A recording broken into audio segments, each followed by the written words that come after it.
அங்கமெல்லாம் கண் படைச்சு ஆயிரமா பேர் படைச்சு வாரா பாருங்கம்மா அவ யாரு மாரியம்மா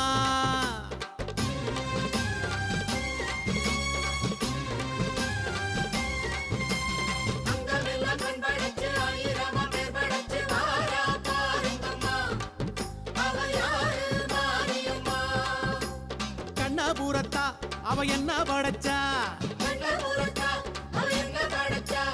சித்திரையில் முத்தடுக்க கொள்ளிடத்து ஆத்து பக்கம் வாரா மாரியம்மா